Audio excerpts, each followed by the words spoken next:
Hello दोस्तों, नमस्कार। आपका स्वागत है आपके अपने चैनल हिंदी हब में। तो जैसा कि दोस्तों कल आपका आरपीएससी फर्स्ट ग्रेड का नया सिलेबस जारी हो गया है। फर्स्ट पेपर का और अन्य सभी विषयों की सेकंड पेपर का सिलेबस है वो जारी कर दिया है। हालांकि ज़्यादातर आपने देख लिया होगा, लेकिन दोस्तों इस वीडियो के माध्यम से हम देखेंगे कि हिंदी के सिलेबस में क्या क्या जोड़ा गया है और क्या घटाया गया है। अब ये सिलेबस बड़ा है या फिर अब छोटा है, आसान कर दिया गया है, क्या अब हम सेकंड ग्रेड और फर्स्ट ग्रेड की साथ में कर सकते हैं। तो इन सारी चीज़ों पे दोस्तों हम चर्चा करेंगे। तो चलिए सबसे पहले हम देखते हैं खंड एक, उच्च माध्यमिक स्तर। तो इसमें दोस्तों सबसे पहले संधि, समास, उपसर्ग, प्रत्यय वही हैं दोस्तों। पर्यायवाची शब्द, विलोम शब्द, समश्रुत भिन्नार्थक शब्द, तो ये आपका एक नया है। अनेकार्थी शब्द, वाक्यांश के लिए सार्थक शब्द, तो ये सब दोस्तों वही हैं ग्रामर में। शब्द शुद्धिकरण, वाक्य शुद्धिकरण वही है। अर्धशासकीय पत्र, विज्ञप्ति, परिपत्र, निविदा, ज्ञापन, अधिसूचना वही है। मुहावरे एवं लोकोक्तियाँ, तो ये जो एक टॉपिक है दोस्तों वो आपका नया जोड़ा गया है। तो मुहावरे एवं लोकोक्तियों से कोई भी दोस्तों फ़र्क नहीं पड़ता है यहाँ पर, क्योंकि हम बचपन से ही इन चीज़ों को पढ़ते हुए आ रहे हैं। सेकंड ग्रेड में भी यही है और फर्स्ट ग्रेड में रीट में सब तरफ दोस्तों मुहावरे लोकोक्तियाँ हैं, इसलिए ये तो आपका नाम मात्र का फ़र्क है। अपठित गद्यांश, अपठित पद्यांश सेकंड ग्रेड में भी हैं, पहले भी थे और अब भी हैं। जनसंचार के प्रमुख माध्यम, तत्संबंधी लेखन एवं पत्रकारिता, कोई दिक्कत नहीं है। तो ये एक इस तरह से भी दोस्तों हम बात करेंगे कि कौन सा टॉपिक है जो आपका सेकंड ग्रेड के अंतर्गत नहीं है। तो एक तो ये व्याकरण में आपके अर्थशास्त्र के पत्र वगैरह हैं, ये एक चीज़ नहीं है, ठीक है, ये थोड़ा सा आपको अलग पढ़ना पड़ेगा। इसके अलावा जनसंचार के प्रमुख माध्यम हैं, ठीक है, ये आपका थोड़ा सा अलग है, जिसमें आपकी कक्षा 12 में अब जनसंचार वाली पुस्तक चल रही है, वहीं से आपका सारा आ जाएगा। कविता, कहानी, वार्ता, रिपोर्टाज, ये दोस्तों सृजनात्मक लेखन के तत्व हैं, ये आपको सेकंड ग्रेड से थोड़े से अलग हैं। तो ये 3 टॉपिक आपको व्याकरण में सेकंड ग्रेड से अलग पढ़ने पड़ेंगे, लेकिन पिछली बार भी यही थे, इसलिए नया जो जोड़ा गया है वो आपके मुहावरे एवं लोकोक्तियाँ हैं, जो नाम मात्र का टॉपिक है। तो ये हो गई दोस्तों आपके खंड 1 में व्याकरण है। लगभग 15 क्वेश्चन यहाँ से आते थे, तो अब भी यहाँ पर 15 क्वेश्चन आएंगे। अपठित गद्यांश वगैरह हैं, ये आपके थोड़े से बढ़ सकते हैं, ठीक है। तो 15-20 नंबर का यहाँ से अब पेपर है वो आएगा। अब हम बात कर लेते हैं खंड ब में दोस्तों। तो खंड ब में पहले केवल आपकी जो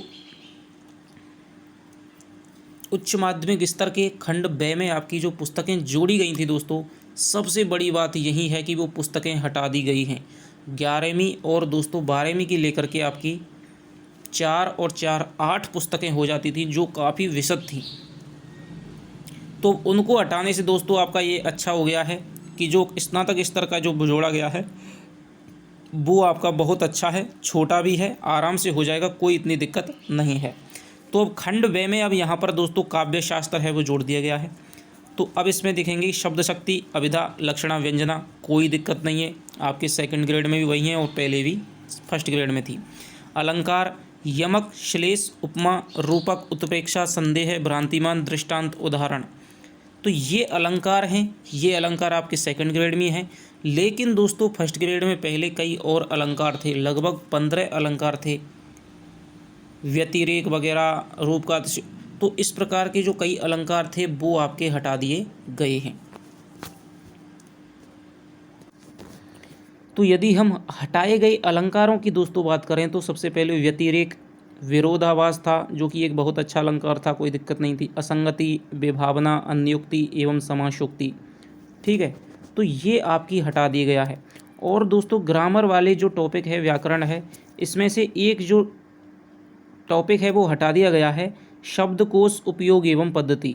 तो ये वाली जो चीज़ है वो आपकी हटा दी गई है और इसकी जगह पर आपके मुहावरे एवं लोकोक्ति जोड़ दी गई है। तो कोई भी दोस्तों व्याकरण है वो तो आपकी बिल्कुल समान है, कोई भी फर्क नहीं पड़ा है। लेकिन जो काव्य शास्त्र है वहाँ पर आपको थोड़ी सी राहत दी गई है कि ज़्यादा अलंकार थे, उनकी जगह पर अब आपको केवल 9 अलंकार ही पढ़ने हैं। यमक, श्लेष, उपमा, रूपक, उत्प्रेक्षा ये आप बचपन से पढ़ते आ रहे हैं। संदेह, भ्रांतिमान, दृष्टांत और उदाहरण। ठीक है, अब हम बात करेंगे छंदों के बारे में। तो छंद भी दोस्तों कम कर दिए गए हैं। दोहा है, कोई दिक्कत नहीं, दोहा, चौपाई, रोला, उल्लाला, गीत का, हर गीत का, बहुत ही सरल छंद हैं दोस्तों। यहाँ पर ये सारे के सारे वर्णिक छंद हैं, और जो आपके वो मात्रिक छंद हैं, सॉरी, और जो वर्णिक छंद थे वो आपके हटा दिए, जैसे कवित्व हो गया, ठीक है, कुंडलिया हो गया, द्रुत विलंबित छंद हो गया, छप्पे हो गया। तो ये 4 छंद हैं वो आपके हटा दिए गए हैं। तो ये दोस्तों आपके सेकंड ग्रेड में है। तो काव्य शास्त्र में तो आपका नाम मात्र का फर्क है। काव्य गुण आपके, तो काव्य गुण वही हैं दोस्तों तीनों, माधुर्य, ओज, प्रसाद। काव्य रस, रस का स्वरूप, रसावयव, स्थायी भाव, विभाव, अनुभाव, संचारी भाव, विभिन्न रसों के लक्षण एवं उदाहरण। तो ये सारा का सारा आपका काव्य शास्त्र वाला जो टॉपिक है इसमें से कम ही हुआ है, ज़्यादा कुछ नहीं हुआ है, और सेकंड ग्रेड के बिल्कुल समकक्ष है। तो दोस्तों ग्रामर में आपको 2-3 टॉपिक हैं सेकंड ग्रेड से अलग पढ़ने हैं यदि आप सेकंड ग्रेड की तैयारी कर रहे हैं। ठीक है, और तभी दोस्तों कोशिश करें जब आपका फर्स्ट पेपर पे कमांड हो। ठीक है, यदि आपका फर्स्ट पेपर पे कमांड है भारत का इतिहास, ठीक है, स्कूल मैनेजमेंट वगैरह, थोड़ी सी आपकी अंग्रेजी में, गणित में थोड़ी सी आपकी स्थिति सही है, तो आप यहाँ पर देख सकते हैं। क्योंकि हिंदी है दोस्तों वो तो बिल्कुल समान है, थोड़ी सी गहराई आपके क्वेश्चनों की बढ़ेगी हिंदी साहित्य में। और आप देख रहे हैं कि हिंदी साहित्य में आपको कितने विस्तार से, गहराई से पढ़ा रहा हूँ, तो वहाँ से बाहर है वो कुछ नहीं जाएगा। ठीक है, आपको अपनी समझ के आधार पे है क्वेश्चन करने होंगे। तो यहाँ पर हमने देखा कि खंड 1 के व्यय में काव्य शास्त्र है उसमें बिल्कुल कम ही हुआ है, ज़्यादा कुछ नहीं हुआ है। अब हम बात करते हैं दोस्तों खंड 2 स्नातक स्तर। तो इसमें है पूरा का पूरा दोस्तों हिंदी साहित्य का इतिहास जोड़ दिया गया है।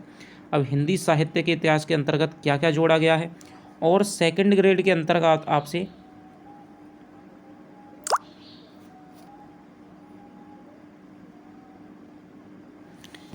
कि सेकंड ग्रेड के अंतर्गत आपसे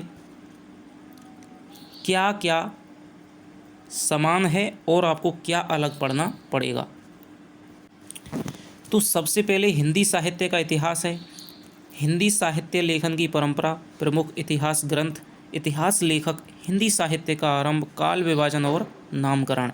तो ये जो चीज़ है दोस्तों, मैंने आपको फर्स्ट टॉपिक है वो आपको विस्तार से पढ़ा रहा हूँ। लगभग आपकी 7 क्लासेज हैं, 7वीं क्लास मैंने आज अपलोड कर दी है। इसके अलावा 2 क्लासेज और बनेंगी दोस्तों, उसके बाद में आपका जो पहला टॉपिक है वो आपका बिल्कुल समाप्त हो जाएगा। और इतनी विस्तार के साथ में मैंने दोस्तों पढ़ाया है कि यहाँ से आप कोई भी क्वेश्चन उठा लेंगे तो भी आपका बाहर नहीं जाएगा। अब हम बात करते हैं आदिकाल की, कि रचनाओं की प्रामाणिकता के संदर्भ में क्या क्या विद्वानों ने तर्क दिए, उसकी प्रवृत्तियाँ क्या हैं, प्रमुख रचनाकार कौन कौन से हैं आदिकाल में, रचनाओं का परिचय, ठीक है, और चंद्रबरदाई नरपति नाहल है। तो चंद्रबरदाई ने लिखा था पृथ्वीराज रासो और नरपति नाहल ने लिखा था विसलदेव रासो। तो ये आपको मुख्यतः रूप से पढ़ने हैं, लेकिन सभी जो प्रमुख रचनाकार हैं, ठीक है, वो आपको प्रमुख जो रचनाएं हैं उनका आपको अध्ययन करना है। तो इनके बारे में तो आपसे विभिन्न विद्वानों की जो कथन हैं, तर्क वितर्क हैं, विचार हैं, ठीक है, कुछ भी पूछा जा सकता है, कौन सा सर्ग है, कौन सी पंक्ति है, कौन से सर्ग में आई है, तो इनको तो आपको गहराई से पढ़ना है, चंद्रबरदाई को, नरपति नाहल्य को। लेकिन जो अन्य प्रमुख रचनाकार हैं, चाहे वो रासो साहित्य के हो, चाहे वो नाथ साहित्य को, चाहे वो जैन साहित्य को, ठीक है, वो सारे के सारे आपको पढ़ने हैं। और इनको दोस्तों मैं बहुत ही विस्तार के साथ में पढ़ाने वाला हूँ। भक्ति काल के अंतर्गत सामान्य परिचय, कि भक्ति वगैरह है वो क्या है, भक्ति की उत्पत्ति कैसे हुई थी, कैसे भारत में प्रसार हुआ था, भक्ति का उद्भव, विकास, दार्शनिक पृष्ठभूमि, संत काव्य की विशेषताएं, प्रमुख कवि और रचनाएं, जिसमें आपको कबीर और जो दादू दयाल है वो आपको प्रमुख रूप से पढ़ने हैं, जबकि अन्य सभी कवि हैं वो आपको पढ़ने हैं। सूफी काव्य की विशेषताएं, प्रमुख कवि, रचनाएं, जायसी और मंझन, जायसी की पद्मावत, मंझन की मधुमालती। राम भक्ति काव्य विशेषताएं, प्रमुख कवि और रचनाएं, तुलसीदास आपको यहाँ पर मुख्य रूप से पढ़ना है। कृष्ण भक्ति काव्य विशेषताएं, प्रमुख कवि, रचनाएं, सूरदास, मीरा और नंददास। तो ये आपको यहाँ पर कृष्ण भक्ति काव्य के अंतर्गत प्रमुख रूप से पढ़ने हैं। तो ये हो गया आपका भक्ति काल। तो सबसे ज़्यादा दोस्तों जो प्रवृत्तियाँ हैं, ठीक है, पृष्ठभूमि है, उस पे यहाँ पर फोकस किया गया है। तो आपको समझदारी के साथ में सारी चीज़ें समझनी है। ये नहीं कि आप रचनाकार यदि रट के जाएंगे तो फर्स्ट ग्रेड में आपके पार पड़ने वाली नहीं है। रीतिकाल में रीति से क्या तात्पर्य है, ठीक है, कि संस्कृत के काव्य लक्षण ग्रंथों को आधार बनाकर लिखे गए ग्रंथों को ही रीति के नाम से आया, ठीक है। विभिन्न विद्वानों ने रीति की क्या क्या परिभाषाएँ दी हैं, मिश्र बंधुओं ने क्या दी है, नगेंद्र ने क्या दी है, ठीक है। जो रीतिकाल के कवि थे जैसे कि आपका भिखारीदास है, देव है, ठीक है, तो उन्होंने क्या क्या का परिभाषाएँ, क्या क्या पंक्तियाँ हैं वो दी हैं। रीतिबद्ध, रीति सिद्ध और रीति मुक्त विश्वनाथ प्रसाद मिश्र का एक काल विभाजन है। तत्कालीन काव्य की सामान्य प्रवृत्तियाँ एवं विशेषताएं। प्रमुख रचनाकार रीतिकाल के जैसे कि आपके हो जाएगा चिंतामणि त्रिपाठी, मतीराम हो जाएगा, देव हो जाएगा, भूषण हो जाएगा, घनानंद ठाकुर, आलम बोधा, बिहारी, सेनापति, दुष्देव, ठीक है, गंग हो जाएगा आपका, केशवदास हो जाएगा, भूषण हो जाएगा। तो ये सारे जो प्रमुख रचनाकार हैं और इनकी रचनाओं का परिचय, जसवंत सिंह हो जाएगा, देव, भूषण, बिहारी, घनानंद, तो ये आपको प्रमुख रूप से पढ़ने हैं। भूषण, ठीक है, किनके राजाश्रय में रहे, कौन से ग्रंथ लिखे, किस प्रकार की इनकी विशेषताएं हैं, भूषण के काव्य में राष्ट्रीय चेतना किस प्रकार से पाई जाती है। देव, बिहारी है, रीति सिद्ध के एकमात्र आपके प्रतिनिधि कवि हैं। घनानंद दोस्तों प्रेम की पीर के कवि हैं, ठीक है। तो ये आपको मुख्यतः रूप से पढ़ने हैं। आधुनिक काल में दोस्तों पूर्व पीठ का क्या थी, तत्कालीन परिस्थितियां क्या थी, हिंदी खड़ी बोली गद्य का विकास क्या था, ठीक है, किस प्रकार से फोर्ट विलियम जो कॉलेज है उसने गद्य के विकास में, भारतेंदु ने गद्य के विकास में किस प्रकार अपना सहयोग दिया, नव जागरण क्या है, ठीक है, भारतेंदु एवं समकालीन साहित्यकार और गद्य की विविध विधाओं का उद्भव किस प्रकार से हुआ है, तो ये आपको आधुनिक काल में पढ़ना है। विविध गद्य विधाओं का विकास, नाटक, एकांकी, निबंध, कहानी, उपन्यास, आत्मकथा, जीवनी, संस्मरण, रेखाचित्र, रिपोर्टाज, प्रमुख इनके रचनाकार और उनकी रचनाओं का परिचय पढ़ना है। तो रचनाओं के दोस्तों नाम नहीं है, रचनाओं का परिचय भी है, ठीक है। तो इसको आप ध्यान रखिएगा, कितनी भी गहराई से आपको रचना के अंदर से भी पूछा जा सकता है। काव्य का विकास, भारतेंदु युग, द्विवेदी युग, छायावाद युग, प्रगतिवाद, प्रयोगवाद, नई कविता और समकालीन कविता। सेकंड ग्रेड के अंतर्गत केवल आपके 5 सोपान थे, भारतेंदु, द्विवेदी, छायावाद, ठीक है, और आपके साथ आपके प्रगतिवाद और आपके प्रयोगवाद।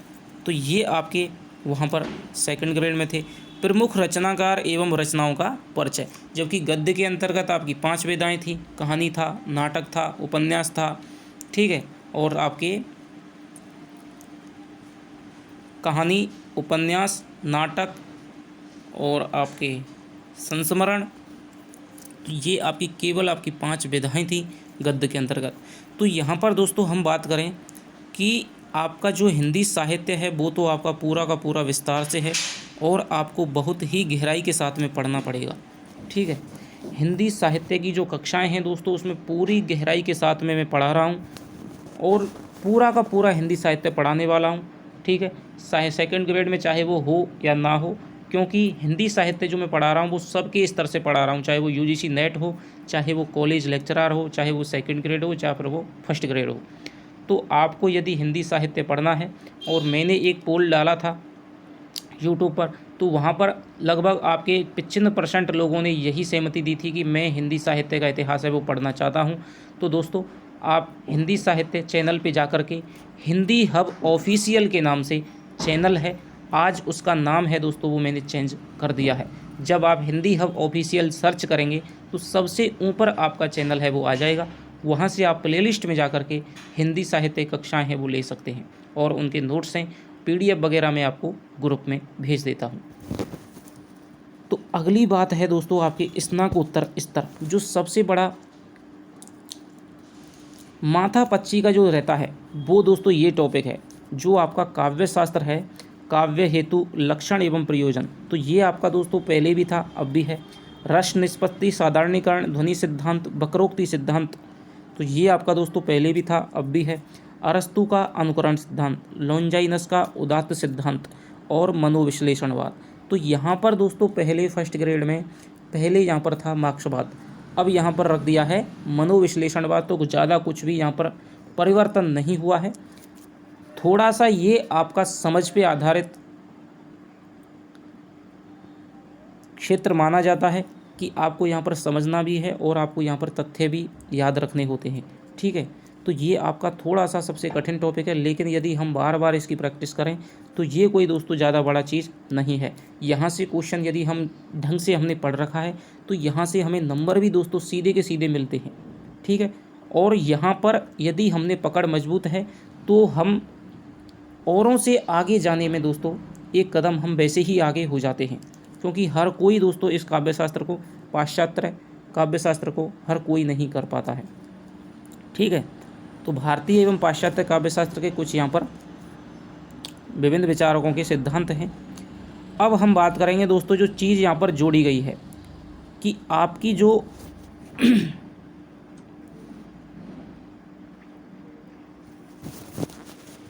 11वीं और 12वीं की एनसीईआरटी की जो पुस्तकें आपकी हटा दी गई थी, अब उनकी जगह आपका क्या जोड़ा गया है, तो ये आपका स्नातक स्तर में दोस्तों ये जोड़ा गया है कबीर ग्रंथावली, श्याम सुंदर दास साखी, गुरुदेव को अंग, प्रारंभिक 5 पद। तो आप देखिए सेकंड ग्रेड में आपका पहले तो ये सारा चीज़ है, ये सारा चीज़ नहीं था फर्स्ट ग्रेड में। यहाँ पर आपकी थी क्या, एनसीईआरटी की 11वीं 12वीं की पुस्तकें, और कई साथी कह रहे थे कि 11वीं 12वीं की पुस्तकें पढ़ा दो फर्स्ट ग्रेड की। अब उनकी समस्या और मेरी भी समस्या दोस्तों समाप्त हो चुकी है कि अब मुझको वो किताबें नहीं पढ़ानी पड़ेंगी। हालांकि उनमें से 2-3 किताब मैंने पढ़ा दी थी, लेकिन कोई दिक्कत नहीं। तो दोस्तों सबसे पहले हम यहाँ पर बात करेंगे सेकंड ग्रेड को लेकर के और फर्स्ट ग्रेड को लेकर के। कबीर ग्रंथावली, संपादक श्याम सुंदर दास, कोई दिक्कत नहीं है, सेकंड ग्रेड में यही है। वहाँ पर सेकंड ग्रेड में आपके 5 अंग लगे हुए हैं, जिनमें लगभग आपके 170 दोहे हैं और आपके 10 पद लगे हुए हैं, जबकि यहाँ पर आपके केवल 5 पद हैं और गुरुदेव को अंग ही यहाँ पर शामिल है, जिसके सरल से दोहे हैं, ज़्यादा अर्थ करने में कोई भी दिक्कत नहीं होगी। तो ये तो आपका दोस्तों सेकंड ग्रेड में कवर हो जाएगा। रामचरितमानस, बालकांड, ये भी आपका सेकंड ग्रेड में है, तो वहाँ से आपका हो जाएगा। बिहारी रत्नाकर, जगन्नाथ दास रत्नाकर, प्रारंभिक 25 दोहे हैं, ये भी दोस्तों वहाँ पर है, वहाँ केवल आपके 20 दोहे हैं, जबकि यहाँ आपके 25 दोहे हैं। तो 25 दोहे में आपको पढ़ा दूंगा, कोई दिक्कत नहीं है। इसके अलावा जो आपकी अलग चीज़ है वो है साकेत मैथिली शरण गुप्त। तो यहाँ पर आपका ये नवम सर्ग है वो लगा हुआ है, जो कि आपका उर्मिला वियोग खंड है, ठीक है, गीति शैली में है। आपके शायद आपने बीए में या एमए में कहीं ना कहीं ये नवम सर्ग है वो पढ़ लिया होगा, क्योंकि साकेत का जो सबसे प्रसिद्ध सर्ग है वो नवम सर्ग है। तो ये आपको थोड़ा सा अलग पढ़ना पड़ेगा सेकंड ग्रेड से, ठीक है। और जो निबंध हैं वो आपकी कविता क्या है, बहुत ही सरल सा निबंध है, चिंतामणि त्रिपाठी का पहले भाग में है। और शिरीष के फूल ये मैंने दोस्तों आपको पढ़ा दिया है, जो कि आपकी कक्षा 12 में ही लग रहा है कंपलसरी में। कहानियाँ, कफन यथार्थवादी कहानी है, कोई दिक्कत नहीं, छोटी सी कहानी है। पुरस्कार जयशंकर प्रसाद की, और यही सच है मन्नू भंडारी की। तो ये आपको दोस्तों 3 कहानियाँ आपको अलग से पढ़नी है, ज़्यादा कोई इतनी बड़ी चीज़ नहीं है। और जो नया टॉपिक आपका ये जोड़ा गया है, हिंदी भाषा उद्भव और विकास, बोलियाँ उपबोलियाँ, राजभाषा और देवनागरी लिपि, ये भी आपके सेकंड ग्रेड में लगा हुआ है। तो यहाँ पर दोस्तों आपको जो चीज़ अलग पढ़नी है, कफन, पुरस्कार और यही सच है, ये 3 कहानियाँ आपको अलग पढ़नी है। और साकेत का जो नवम सर्ग है और कविता क्या है, ये आपको दोस्तों अलग पढ़ने नहीं, बिल्कुल सेम है, ठीक है। अब बात कर लेते हैं हम शैक्षिक मनोविज्ञान की। तो शैक्षिक मनोविज्ञान है दोस्तों, वो आपका यहाँ पर बिल्कुल सेम है, या फिर दोस्तों कुछ कम ही हुआ होगा, लेकिन इसमें कोई दिक्कत नहीं है। आपको यहाँ पर शैक्षिक मनोविज्ञान के अंतर्गत किशोर अधिगम करता है, जो मनोविज्ञान बुद्धि वगैरह है, तो ये आपको दोस्तों रीट में भी पढ़नी है, सेकंड ग्रेड में भी पढ़नी है आपको, और फर्स्ट ग्रेड में भी पढ़नी है। तो इसके अंतर्गत दोस्तों आपका कुछ ज़्यादा चेंज नहीं हुआ है। तो ये तो आप दोस्तों वैसे भी कर ही लेंगे, कोई ऐसी दिक्कत नहीं है। सबसे पहला है कि इसके अंतर्गत आपको 3 तो आपको कहानियाँ पढ़नी है, 1 आपको निबंध पढ़ना है, ठीक है। शिरीष के फूल है वो आपको अलग से, और आपको साकेत का नवम सर्ग है वो आपका अलग है। यदि आपने पहले फर्स्ट ग्रेड की तैयारी नहीं की है तो आपको स्नातकोत्तर स्तर का है, जो रस निष्पत्ति, अनुकरण सिद्धांत वगैरह ये सारे पढ़ने पड़ेंगे।